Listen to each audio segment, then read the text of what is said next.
누구든지 나를 따라오려거든 자기를 부인하고 십자가를 지고 나를 따를 것이니라. 자기 십자가를 지고 나를 따를 것이라. 누구든지 자기 목숨을 구원하고자 하면 잃을 것이요. 누구든지 나와 복음을 위하여 자기 목숨을 잃으면 구원하리라. 사람이 만일 온 천하를 얻고도 자기 목숨을 잃으면 무엇이 유익하리요? 여기 목숨, 어, 목숨 이렇게 나옵니다. 그렇죠? 자, 질문은 이 말씀에 자기 부인을 조건적 사랑을 믿는 거짓자, 사단의 지배를 받는 거짓자로 이해하면 되는지요? 자기 목숨을 구원하고자 하는 것은 무슨 의미인가요? 오케이. 자,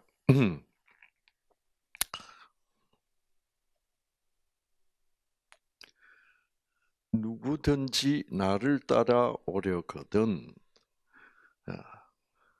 자기를 부인하고 십자가를 지고 자기 십자가를 지고 나를 따를 것이니라. 자, 이게 상당히 이해하기가 그렇게 쉽지 않는 부분이에요. 그리고 누구든지 자기 목숨을 구원하고자 하면 잃을 것이요. 누구든지 나와 복음을 위하여 자기 목숨을 잃으면 구원하리라. 헷갈리죠, 그렇죠? 네.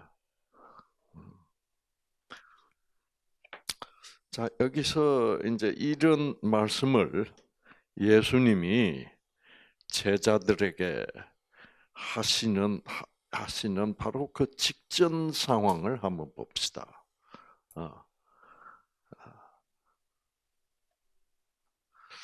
예수님이 제자들에게 이렇게 말했습니다.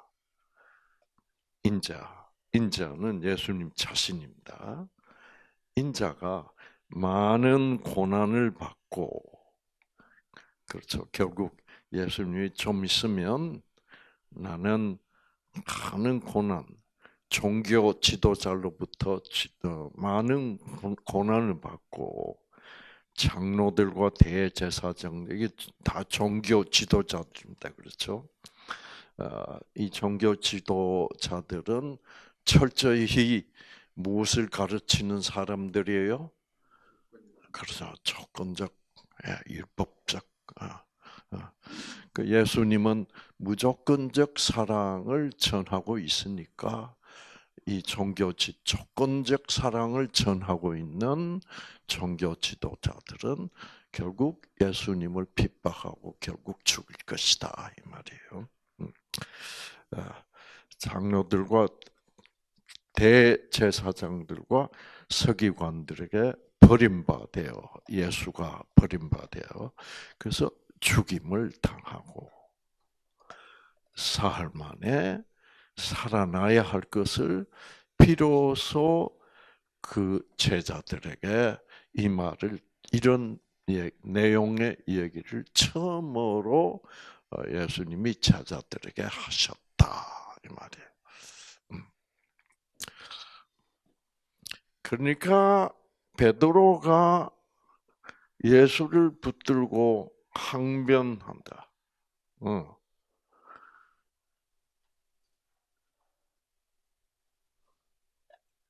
자,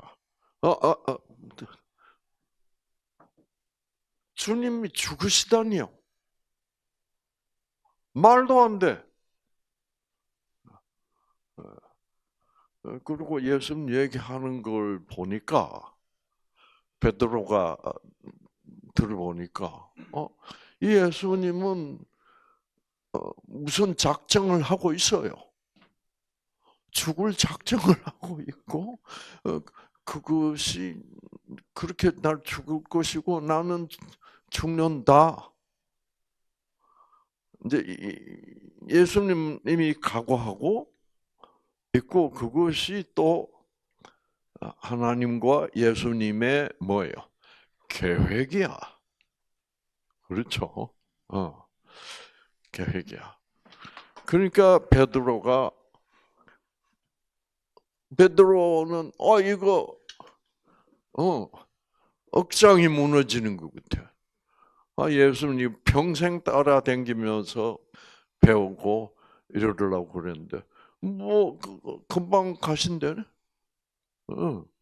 그러니까 베드로로서는 뭐예요? 억장이 무너져 안 무너져. 그럼 자기는 어떡하고? 우리 제자들은.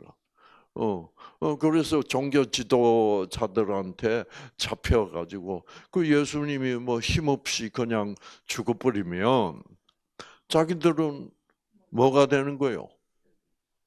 똥 되는 거야. 그렇죠. 그럼 자기들은 평생 어떻게 되는 거예요? 평생, 저 종교 지도자들의 말대로 이 거짓말쟁이 사기꾼 예수의 제자들이다. 이렇게 되면 팔자 잡치는 거지. 그렇죠. 베드로가 예수를 붙들고 그럴 수가 없습니다. 무슨 소리 하십니까?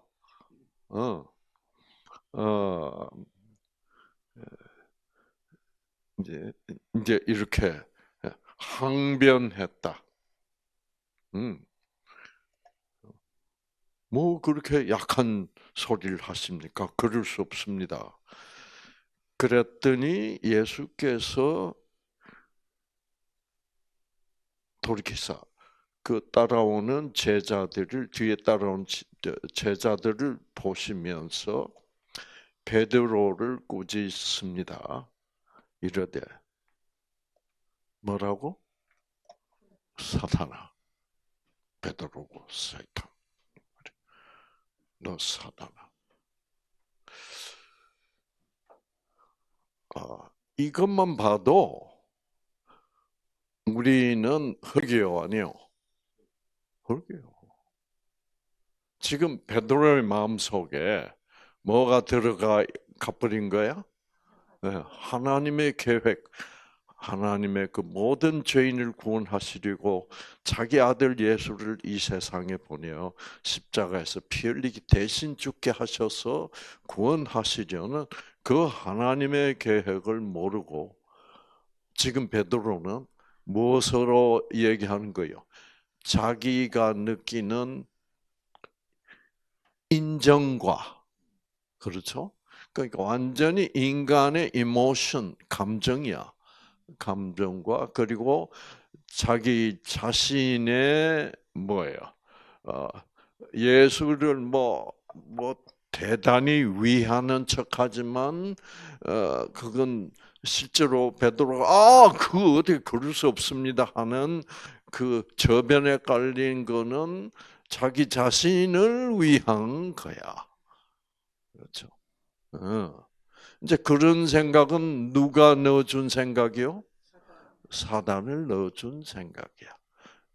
가룟 유다의 마음 속에 예수를 팔려는 생각을 누가 넣어주면, 사단이 넣어주면 가룟 유다는 사단이야.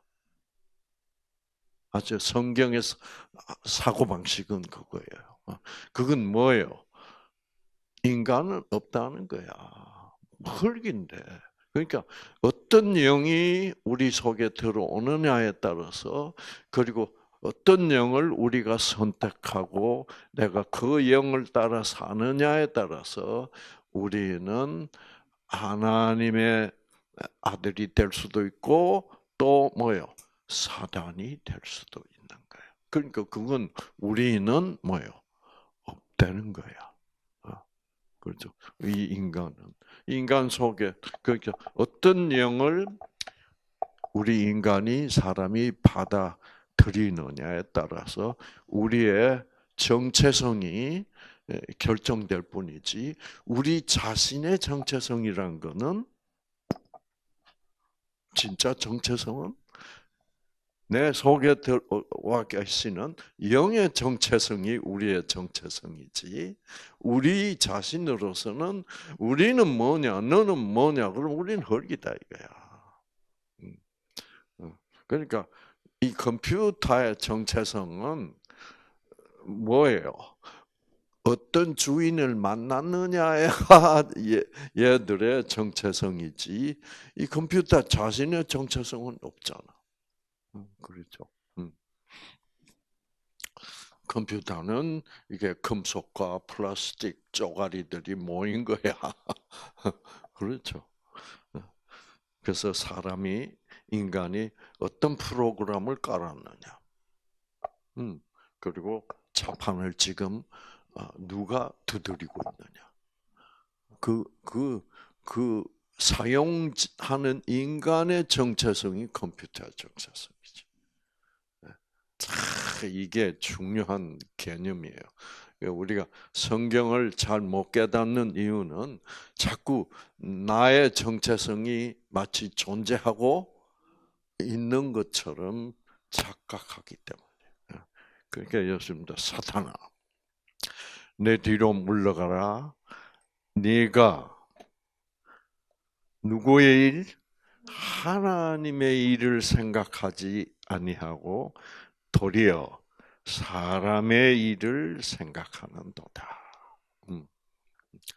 너는 지금 내 제자가 됐는데, 예, 예, 내 제자가 됐는데, 예, 나는 하나님의 아들로서 하나님이 원하는 그리고 내가 원하는 모든 죄인들을 구원하려고 온 존재다. 하나님이다. 근데 지금 내가 십자가에서 죽지 아니하면 모든 이 세상 인류를 구원할 수 없다. 그거는 사단이 원하는 거다. 그 네가 나를 이렇게 그럴 수 없다고 말리는 것은 그거는 뭐요? 사단의 생각을 네가 선택한 것이다. 그러면 너는 뭐예요? 사단이다. 뒤로 물러서라. 이렇게 되는 거예요. 사람의 일. 자, 그래놓고 무리와 제자들을 불러 이르시되 누구든지 나를 따라오려면 자기를 부인하라. 이거 뭐예요? 자기 존재를 부인해야 돼. 그리고 뭐가 돼? 예수님의 영, 예수 그리스도의 생각을 받아들여야 된다. 그거예요. 그 우리는 자꾸 나의 그 주체가 내가 돼서 생각하지 마라 이거야. 너희들은 누가 돼야 된다? 지금 베드로처럼 사단이 되지 말고 누구처럼 돼야 돼? 예수처럼 돼야 된다. 그것이 이제 자기를 부인하는 거예요. 아시겠죠? 그래서 내 스스로의 내 자신의 정체성을 부인해야 돼. 우리의 정체성은 뭐예요? 태어날 때부터 뭐예요? 사단이야. 태어날 때부터 조건적이야. 그래서 예수님은 바리새인들 보고 뭐라 그럽니까? 너희들 아비는 너희들이 하나님을 아버지하고 부르지만 너희들의 아비는 누구라? 마귀라. 그렇게 하죠.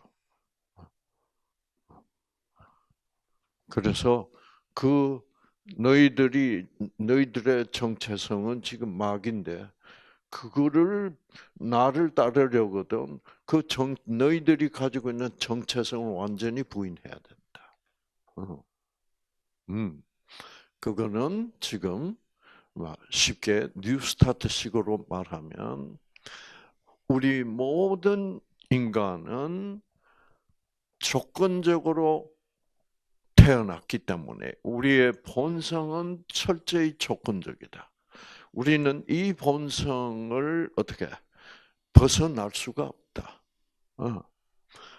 근데 하나님의 정체성은 무조건적 사랑이다. 그 정체성을 받아들이라. 너희들이 병든 이유도 너희들이 가지고 있는 본성, 곧 사단의 정체성 때문, 그 정체성 곧 조건적 사랑이 옳다는 그 사단의 생각을 받아들였기 때문에 병이 난 거야, 안 난 거요? 그래서 우리는 죽게 돼 있어. 딱 그 틀 속에 지금 우리 자신의 능력으로는 그 사상으로부터, 그 사단의 정체성으로부터, 사망의 정체성으로부터 벗어날 수 없다. 그러니 너희들이 만약 나의 무조건적 사랑의 정체성을 가지고 싶다면 내가 너희를 대신하여 죽고 너희들이 살아서 내가 다시 새롭게 창조해서 너희들을 나의 정체성 곧 무조건적 사랑 그것은 생명이니까 생명의 정체성을 가진 새로운 피조물로 만들어 줄 것이다. 그거예요. 자, 그래서 그래놓고 이제 여기 자기 십자가를 지고 나를 따를 것이니라. 그러니까 여기서 이제 자기 십자가는 말이 참 의미심장한 말입니다. 자기 십자가를 지고 나를 따를 것이다. 여기서 나를 따르라는 말은 결국 이때까지 제가 설명드린 대로 하면 무엇을 따라 살 것이다라예요. 그렇지, 무조건적 사랑.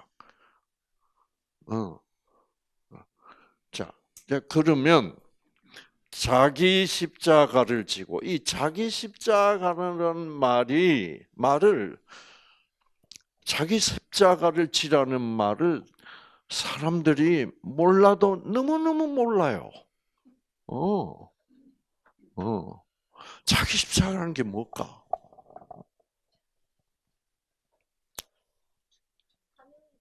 응?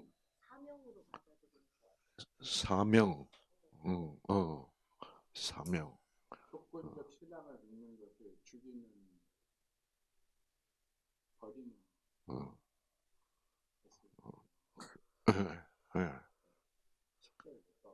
그 이제 이 자기 십자가라는 말을 정말 비참하게 정말 너무너무 몰라도 너무너무 몰라서 이런 말을 비참하게 사용해 교인들이 뭐냐? 예를 들어서 아이를 낳았는데 그 아이가 장애자야. 그러면 이제 그런 거를 자기 십자가를 그래.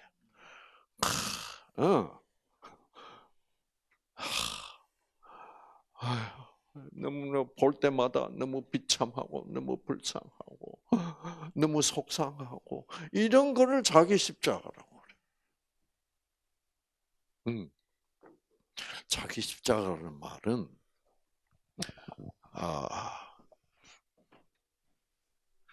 성경에 성경은 성경대로 해석을 해야 된다. 자기 십자가는 자, 뭐가 자기 십자가겠어요? 자, 갈라디아서 2장 20절에 내가 그리스도와 함께 십자가에 뭐예요? 못 박혔냐? 그게 방금 김성현 씨가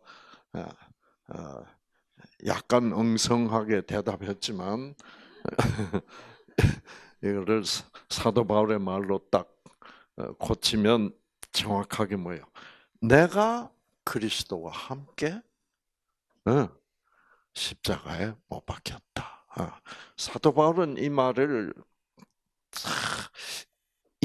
내가 그리스도와 함께 십자가에 못 박혔다는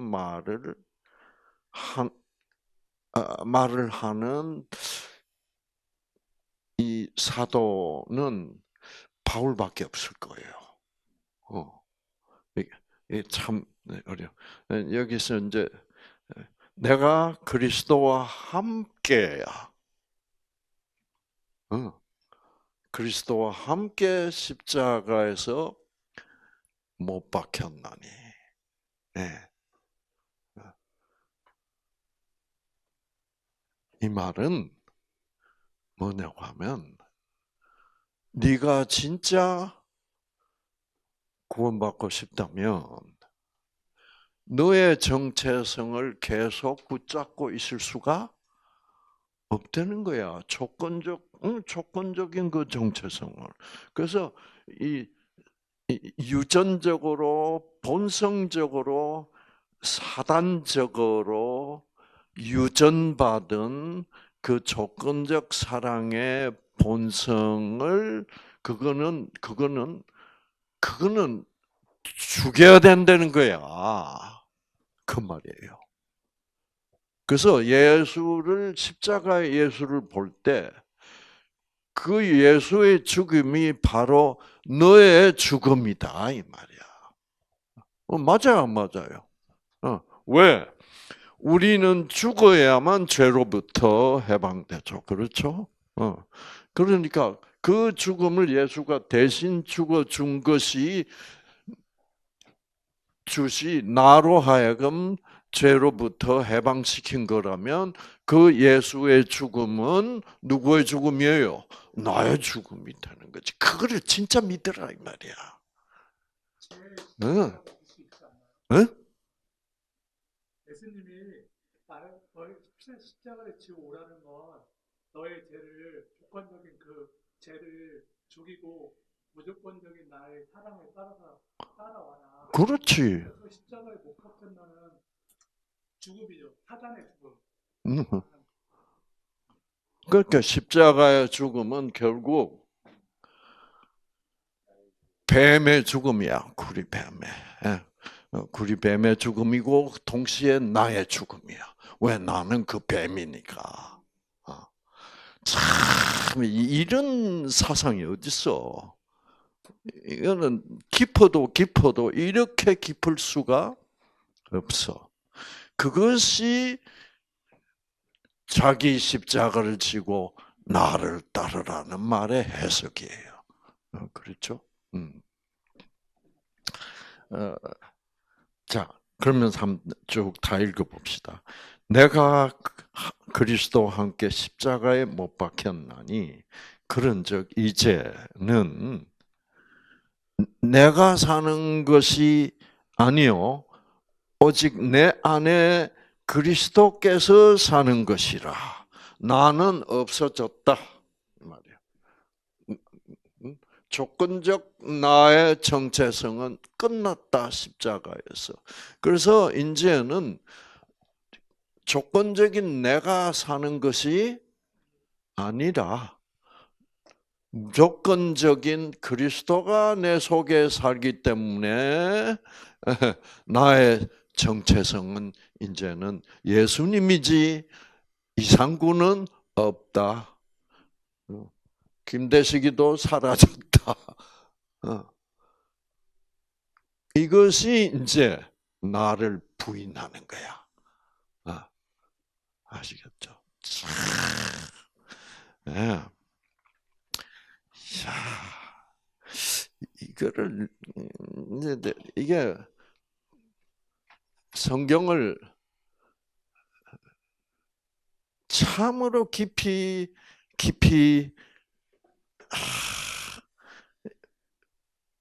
보는 성령이 있어야만 이것을 이제 확실하게 이해할 수 있어요. 안 그러면 이게 무슨 말인지 너무너무 힘들어. 그렇죠? 자, 이제 내가 육체 가운데 사는 것은 육신. 자, 나는 지금 어디 가운데서 산다? 육체라 그랬어요. 이 육체는 죄의 몸이라는 뜻입니다. 아시겠죠? 그래서 이 번역을 육신이라고 번역했으면 참 좋은데 육체라고 번역을 해놓으면 이게 죄하고 상관없는 우리 몸이라고 착각하는 경우가 많아요. 그래서 일단 한번 킹 제임스로 봅시다. I now 내가 지금 살고 있다. Live in the 뭐요? flesh. flesh는 죄 덩어리인 내 몸. 그 말이에요. 그런데 이게 그러니까 보통 이건 육신이라고 flesh 이건 육신 죄가 있는 육신으로 다 영어 성경에 번역되는데 왜 이거를 육체라고 번역을 해가지고 헷갈리게 만드는지. 그래서 한국 말에는 그냥 육신으로 다 통일해야 되는데도 불구하고 어떤 곳에는 육신으로 번역하고 어떤 곳에서는 뭐예요? 육체로 번역하면 육체는 죄하고 상관없는 단어야. 그렇죠?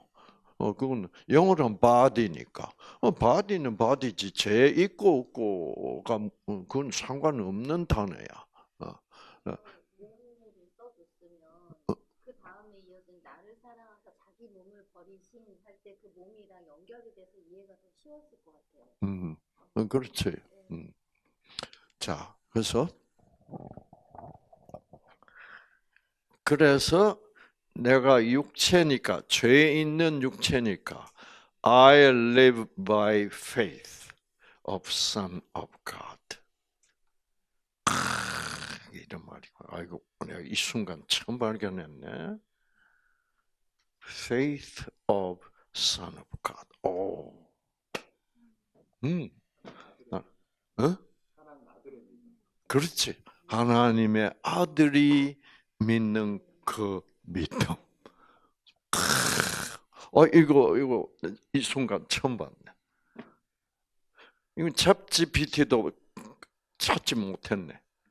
이게 성경에도 어떤 데는 하나님 아들의 믿음을 하고 어떤 데는 하나님 아들이 믿는 믿음, 많은 경우 하나님 아들이 믿는 믿음으로 이렇게 잘못해서 오금이다 오금. 내가 믿는 거고 이건 예수님의 믿음. 완전히 다른데 많은 경우 예수님을 우리가 믿는 걸로 얘기하면 되기 전에 하나님 아들의 믿으니까 내 믿음이 아닌 거예요. 완전히 다른. 이게 보통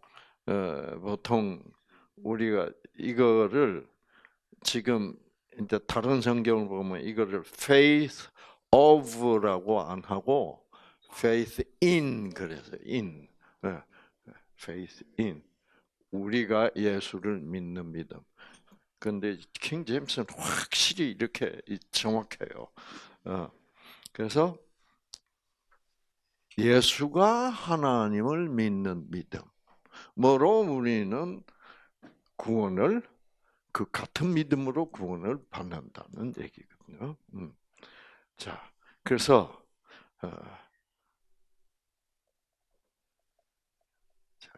그거를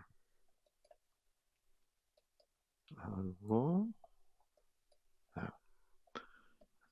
사는 것은 나를 사랑하사 나를 위하여 자기 자신을 버리신 하나님의 아들의 믿음을 가지는 거야.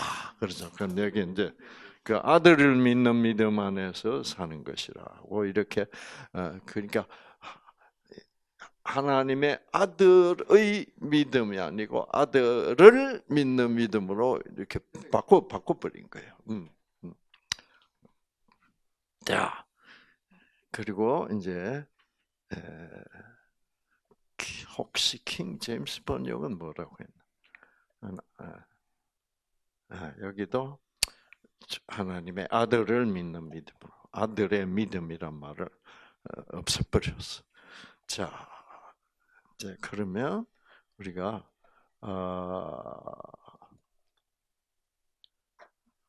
로마서로 돌아가서 로마서 6장.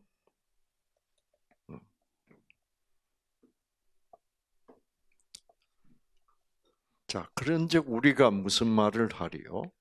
은혜가 넘치게 하려고 죄에 거하겠느냐? 결코 그럴 수 없는 일이라. 자, 죄에게 죽은 우리가. 자, 이거는 무슨 말이에요? 우리가 죄에게 죽었다고. 그렇죠. 십자가 상에서 예수의 죽음이 나의 죽음이었고 그 죽음, 그 나의 죽음으로 말미암아 나는 죽었기 때문에 죄에서 해방됐다 이 말이에요. 그 사도 바울은 사도 바울은 역시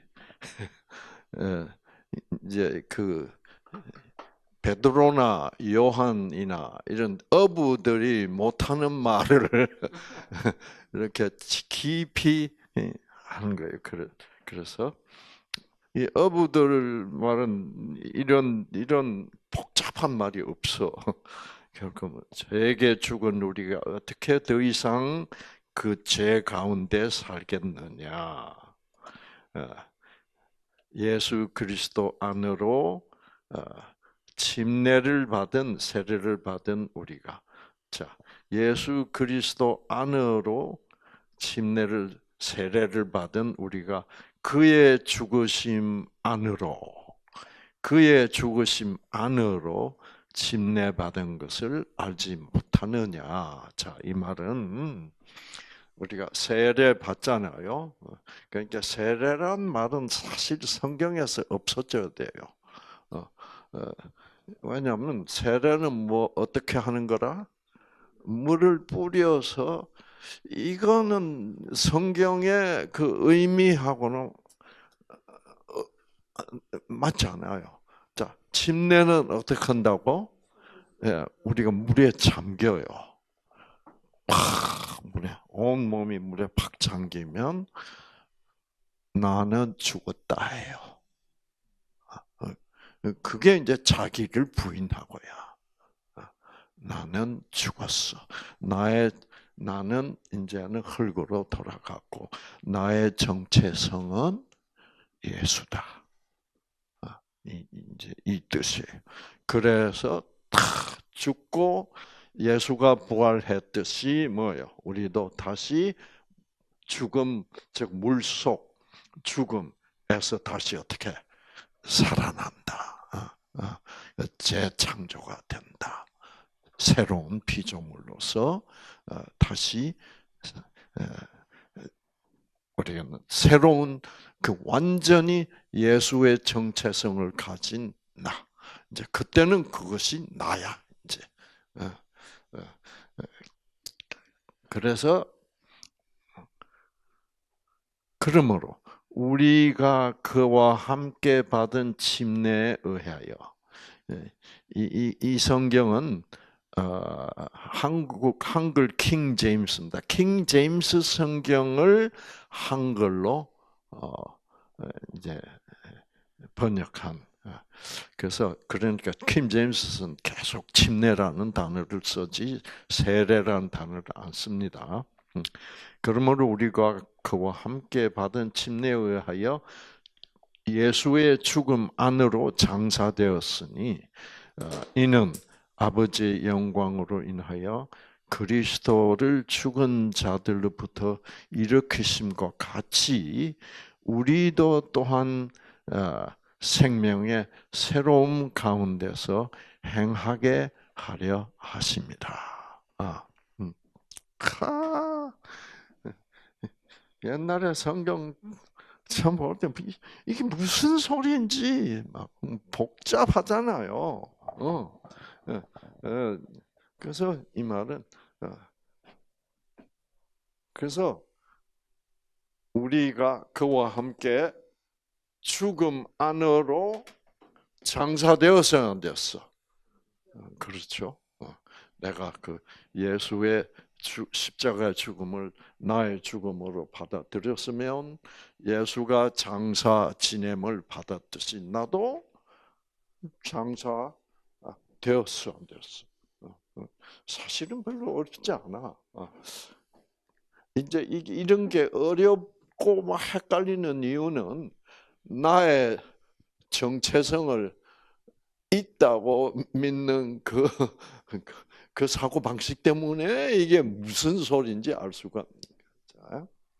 이는 아버지의 영광으로 인하여 그리스도를 죽은 자로부터 일으키심과 같이 우리도 또한 생명의 새로움 가운데서 어떻게? 그래서 행하게 해서 은혜로 구원받았기 때문에 네 마음대로 아무렇게나 살아도 상관없다라는 그런 말을 지금 반대하고 있는 거예요. 그거는 그런 생각을 하고 있는 너희들에게는 그런 생각에 너희가 지배당하고 있는 것은 너희 속에는 뭐가 없는 거다? 성령이 없는 거다. 그래서 이 로마서 6장의 시작부터 이렇게 얘기하는 거예요. 은혜가 넘치게 하려고 죄 그하겠느냐? 그러니까 아무리 우리 죄인은 죄를 지어도 왜 죄를 짓는 것이 우리의 본능이고 본성이고 죄를 안 짓고 살 수가 없는 거야. 그래서 하나님은 은혜로 십자가에서 자기가 대신 죽어서 은혜로 우리를 구원했어. 그렇다면 그 말을 듣고 그렇구나 라고 감동을 받을 때는 성령이 있는 거고, 성령이 없으면 그 논리, 이론만 들으면 그럼 죄를 안만 지어도 괜찮네. 실제로 죄를 아무리 지어도 괜찮아요. 아시겠죠? 내가 누구와 함께 한다면 예수님이 보내주신 보혜사 성령이 내 속에 함께 거한다면 내가 죄를 할 수 있지. 왜? 자, 함께 거한다면 그래, 난 구원받았어. 그런데 시어머니가 자꾸 구박을 해. 뭐요? 언어 폭력을 하잖아. 말로 어떻게 며느리를 갈가. 그렇다고 해서 남편하고 이혼할 수도 없잖아. 그런데 막 시어머니가 미워 죽겠어. 그런데 미운 것은 죄야. 자, 안 미워할 수가 없어. 그럼 어떻게 되는 거예요? 그러면 천국 못 가는 거예요? 그럼 가는 방법은 뭐예요?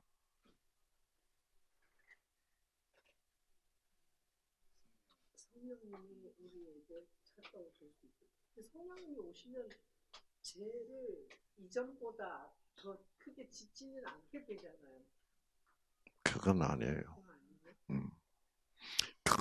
그건 아닌 증거를 제가 보여줄게. 인정하고 성령을 진짜 받은 사람들이 죄를 안 짓게 된다면 좀 덜 짓는다. 이제 덜 상처를 덜 받을 수는 있어. 그러나 막 이제 어떤 경우는 막 시어머니가 아이고 참 이 세상에 태어나서 저렇게 마음을 가지고 산다는 게 불쌍하단 말이야. 그렇잖아요. 맨날 그 며느리를 사랑해주면 아들한테 더 좋아 안 좋아? 더 좋은데 그거를 몰라. 어? 자 그러면 구박받은 며느리는 남편이 퇴근해서 오면 남편도 미워. 시어머니에 대한 미움이 누구 때문이니까? 남편 때문이니까. 이게 심각한 문제예요. 저는 그 어릴 때 그 대학 졸업하고 대학교 다닐 때부터 이제 서울 갔다가 여름 방학 때 되면 내 부산으로 가잖아. 그러면 우리 어머니가 이 대화의 상대가 없다가 이 아들이 오면 이 아들은 남편 같은 아들이야 사실. 그러니 막 그동안 하고 싶었던 얘기를 막 하는 거예요. 근데 그 하고 싶었던 얘기가 뭐냐? 그 많은 친척들, 우리 집안이 부산에서 굉장히 이 친척들이 많았어요. 거기에서 벌어지는 온갖 그런 얘기들이 그렇게 재미있었던 것 같아. 이 아들한테도 재밌으라고 해주는 것 같은데, 아니 이제 그 예를 들어서 겨울 방학이다 그러면 아랫목, 그 따뜻한 온돌방 그 아랫목에 이불 살짝 덮고 이제 저녁 먹고 이제 그러고 있으면 어머니 진짜 설거지 해놓고 얘기 시작하는 거야. 그러면 2시간도 좋고 3시간도 좋고 그게 듣기 싫어서 막. 왜 그걸 듣고 있으면 나 유전자 꺼진다니까.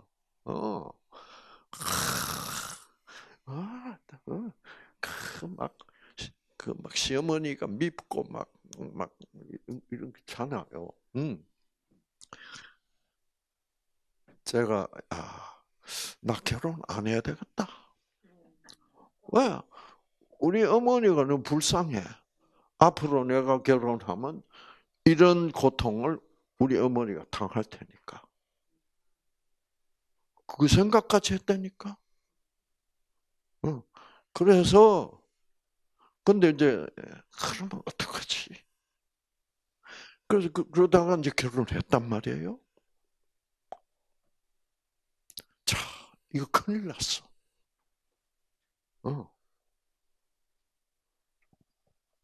내가 우리 어머니로부터 몇 년 동안 학습된 바에 의하면 누구도 예외가 없어. 우리 어머니라고 해서 안 그럴 리가 없어. 우리 어머니는 더 심하면 심했지. 왜? 상황이 그렇죠. 남편이 나이 30에 남편하고 사별을 하고 말이야. 이 아들 키운다고.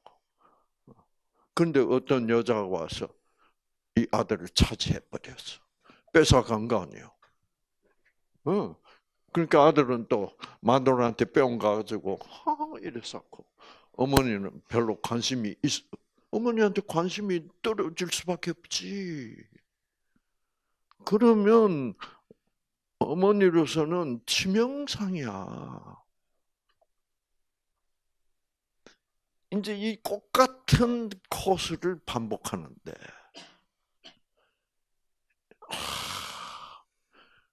근데 나 이제 덜컥 결혼해 버렸지. 그럼 앞으로 이 일을 어떻게 하지? 내가 볼 때는 뻔할 뻔짜야. 결혼 취소할 수도 없고. 이게 어떤 방법으로 이 문제가 일어나지 않도록 예방을 해야 될까? 정말 그거 가지고 많이 생각했어요. 해결 방법은 딱 하나 찾았어. 뭔지 아세요?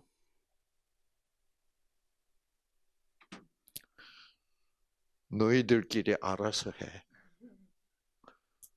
나를 개입시키지 마. 두 사람 사이의 문제니까 나를 개입시키면 나도 이혼하게 될 수도 있어. 맞아요, 맞아요. 그러니까 그래서 내가 좋다. 그러면 두 사람이 알아서 모든 두 사람의 관계는 내가 알면 돼, 안 돼? 안 돼. 내가 알면 또 뭐예요? 마누라, 우리 어머니가 미워지고, 그렇죠? 왜 울면니까 자꾸 내 마누라 욕을 할 테니까. 그러면 또 마누라 나한테 자꾸 우리 어머니 욕을 할 테니까. 그럼 이거 엉망 아니에요, 이거. 엉망이야, 엉망진창이야. 그래서 나는 빠지자. 그럼 빠지는 방법이 뭐예요?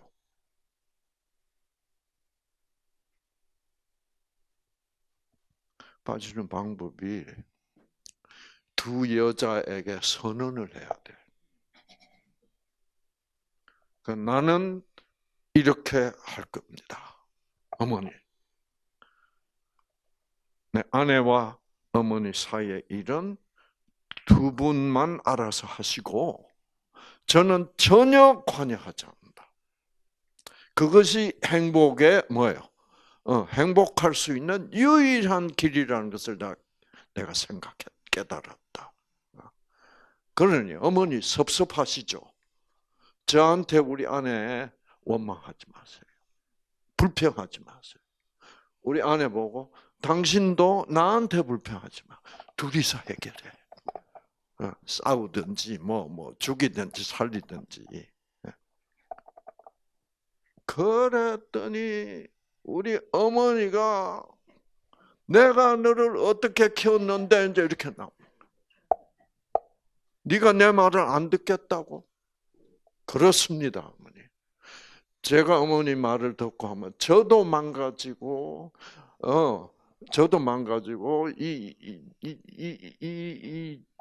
이 상황이 유지될 수가 없고, 유지된다고 그래도 고통스럽게 유지가 될 테니까, 저 어머니 얘기 들어서 저는 너무 잘 압니다. 저는 결단코 그런 상황으로 그런 함정으로, 그게 보니까 사단의 함정이야. 빠져들지 않겠습니다. 그게 우리 어머니, 내가 너한테 얘기 안 하면 누구한테 얘기하냐? 어머니, 그래도 어머니도 결국 저한테 얘기하면 어머니가 그렇게 사랑하는 이 아들도 망가집니다. 또 내가 그래서 당신도 아내도 어머니 욕을 하고 어머니의 그러면 이게 모든 구조가 뭐예요? 서로가 다 증오하고 분노하도록 짜져 있습니다. 제가 생각해 보니까 제가 딱 빠지면 두 분이서 모든 결정을 두 분이서 스스로 상대방에다. 그래서 저한테도 얘기하지 말고 당신도 나한테 얘기하지 말고 예를 들어서 어머니 생일이 되면 무슨 선물을 얼마짜리를 할 거냐? 그거 나하고 의논하지 마. 그래서 알았어요. 그래서 그거 성공했습니다. 예, 우리 어머니가 막 내가 너무 억울하다. 네가 나 우리 어머니는 영원히 이 아들이 자기와 짝짝꿍이만 하기를 원하신 거예요.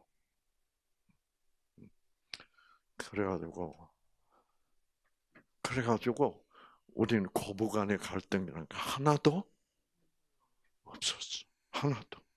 왜? 어머니 다 제 성질 알아. 저는 이렇게 해서 이렇게 해서 어머니가 저한테 말해도 안 들을 겁니다. 아예 시작을 마세요. 그러니까 어머니가 엉엉 울면서 그걸 하고 나니까 우리 어머니도 가만 생각해 보니 아들 말이 맞아요. 맞거든. 그래서 우리 어머니도 각오하셨어.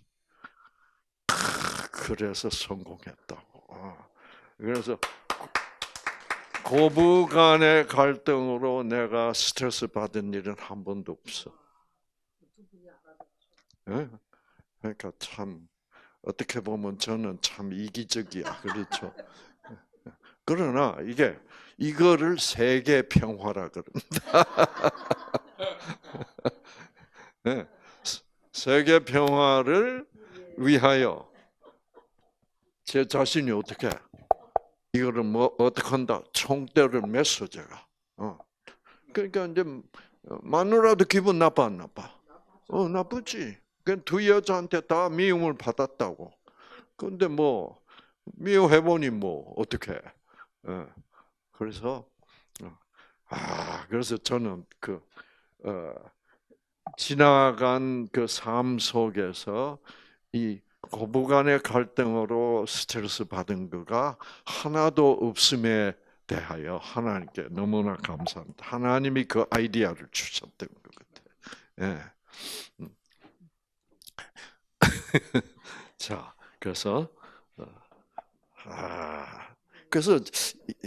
이런 얘기를 제가 옛날에 많이 했어요. 많이 했는데 실천에 옮기는 사람들이 없더라고. 그게 쉽지 않아. 그게 뭐예요?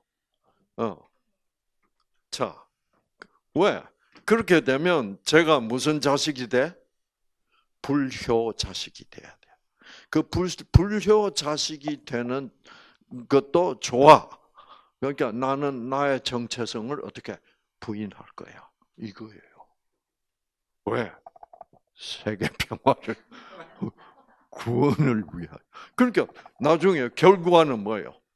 다 구원받았지. 그 안 미워하고 산다는 게 얼마나 중요해. 그래서 자 아까 성령을 받으면 죄를 좀 물론 덜 짓게 되겠죠. 그러나 그래도 죄 지을 수밖에 없다라는 말이 성경에 있습니다. 어디 있어요? 쉬운 질문인데 로마서 7장이지. 사도 바울이 뭐라 그래요? 나는 성령 받아도 뭐요? 계속 짓기 싫은 원하지 않는 죄를 어떻게 짓는다 그래요. 그래 놓고 뭐라 그러게? 이 죄를 내가 또 지었는데 이거는 내가 원한 거는 아니다.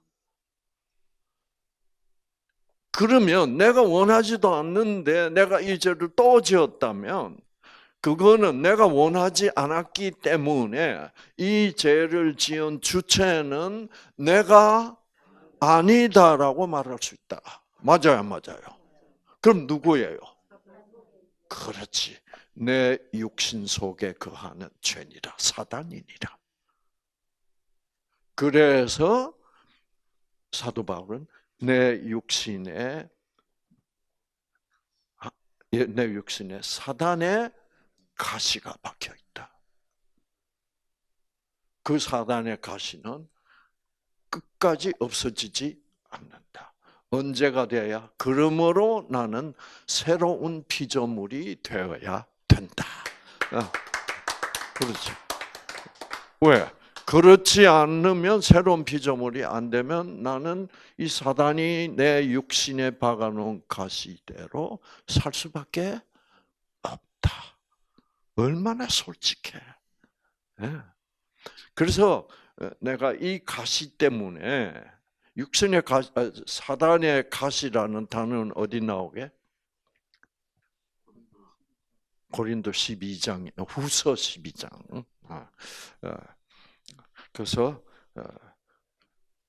그래서 사도 바울이 뭐라 그럽니까?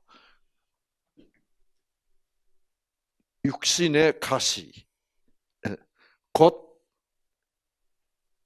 육신의 가시 그래놓고 곧 사단의 사자라고 그래요.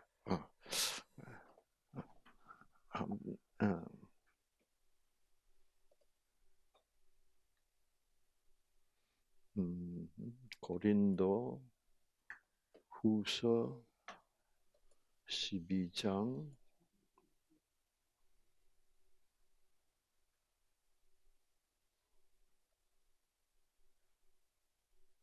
자,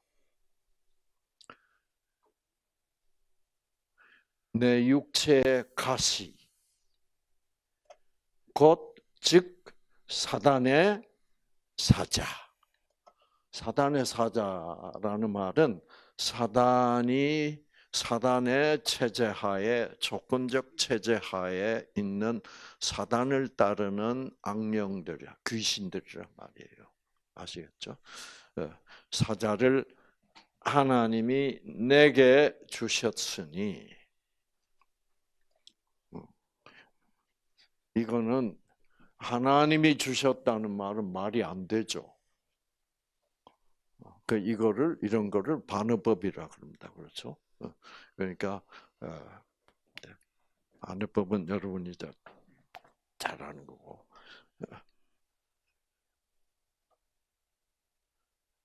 그랬으니 주셨다. 그래서 이를 위하여 3번이나 그것을 그 사단의 가시를 내게서 제거해 달라고 주께 간구하였는데 주께서는 내게 말씀하시기를 내 은혜가 내게 충분하다. 그렇죠? 네가 지금 죄를 짓고 있지. 이 성령을 받았음에도 불구하고 그렇죠? 시어머니가 밉지.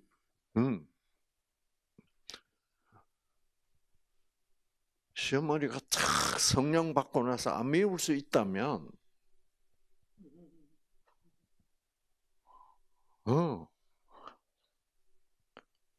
그럴 수가 없다는 거예요.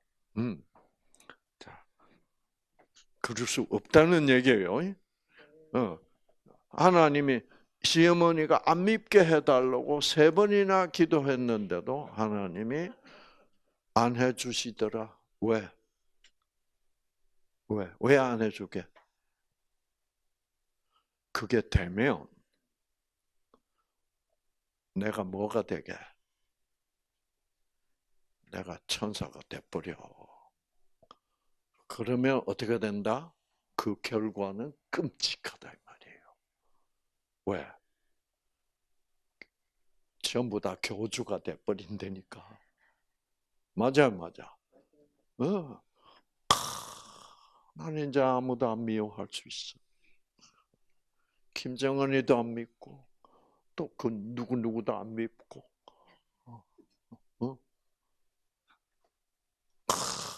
그러면 너희들은 금방 너희들이 내 자리, 하나님 자리에 올라오려고 그런다. 그래서 살아있을 동안은 뭐가 중요하다? 살아있을 동안은 너는 죄인이기 때문에 은혜 없이는 곧 뭐 없이는 은혜에 대한 뭐 없이는 우리 전생님 이거 대답해야 돼. 너희들은 죽기 전에는 절대로 완전해질 수 없으니까 너희는 무엇으로 구원받을 수밖에 없다? 믿음으로. 무엇에 대한 믿음으로? 그렇지. 그것만이 살 길이다 이 말이야. 뭐 나는 성령 받았습니다. 이제 나는 시어머니가 하나도 안 미워요. 뭐 이런 일은 있을 수 없다. 이제 그렇게 되는 사람들은 결국 네가 하나님이 될 것이다. 왜 사단이 너를 너는 하나님이야. 그렇게 되겠다. 예, 제가 옛날에 이제 강의를 탁 하고 나면 어떤 일이 일어났냐면 이제 저녁 강의를 탁 끝났잖아요. 끝나고 기도하고 이렇게 있으면 이제 다 나가야 되는데 숙소로 다 돌아가야 되는데 어떤 여자분이 가운데 앉아가지고 황홀한 눈으로 저를 쳐다.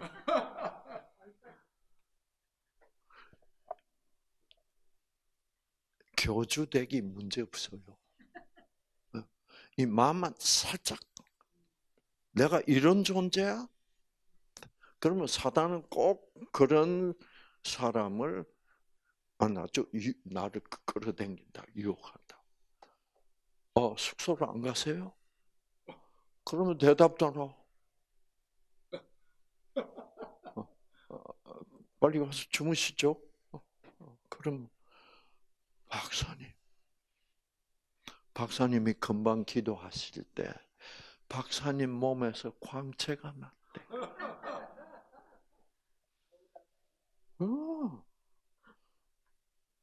그리고 박사님, 저는 온 모든 것을 박사님께 바치고 박사님만 따르겠습니다. 그것도 그렇게 빠진 사람들이 또 이뻐 또.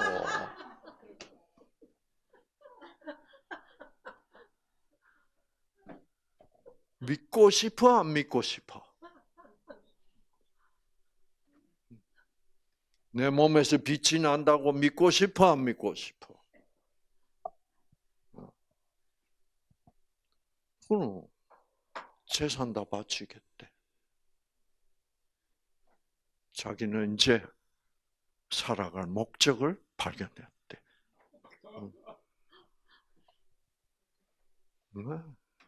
그러면 제가 성경을 모르면 어떻게 되는 거예요?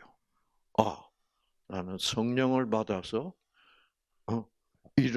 이 여자가 보는 그런 사람이 나는 됐구나. 아니에요. 천만의 말씀이에요. 이 성경은 사도 바울에게 네가 그런 사람이 너는 그런 사람이 안 될 것 같지? 돼. 그러므로 사단의 가시가 죽을 때까지 박혀 있어야 돼. 그래서 왜? 네가 약해져야 나한테 붙어 있지. 너는 완전하다고 생각하는 순간 너는 나를 떠나게 돼 있어. 그만큼 우리는 그만큼 본성적으로 그렇게 돼 있는 거야. 지금 우리가 가진 본성으로서는 성령을 받았다고 해서 완벽해질 수가 없는 거야. 그래서 우리가 죽어야만 돼, 결국은. 그래서 너희가 약할 때 강해지는 거야. 너희가 강해지면 완전해지면 너희는 끝장이야. 그래서 너희가 아무리 죄를 지어 그래도 나는 너희가 그럼에도 불구하고 내가 너희를 사랑한다는 것을 믿는 그 믿음을 가지고 은혜의 보좌 앞으로 온다면 나는 너희를 또 받아들이고 또 받아들이고 할 거니까. 예.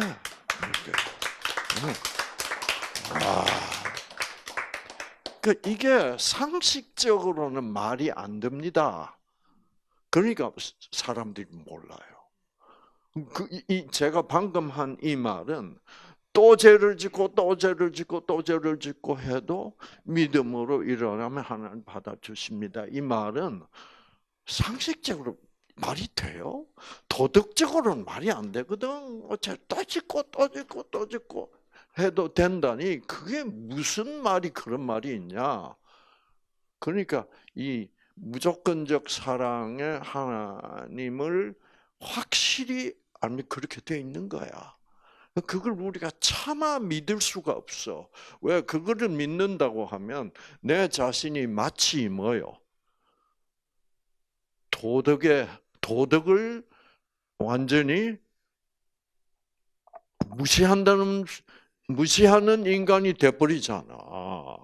그러나 도덕을 무시하지 않게 하는, 그리고 적어도 조금 더 도덕적으로 살 수 있는 하나님께 가까이 가서 그런 사람으로 끝까지 따라오려면 성령의 인도하심을 죽을 때까지 뭐예요? 우리는 받아야 되는 그런 죄인들이다 이 말이죠. 아시겠죠? 그래서 보세요. 내가 오히려 매우 기쁘게 나의 뭐요? 약한 것을 자랑하라. 그래서 제가 하는 게 강의 시간에 많이 하는 게 뭐요?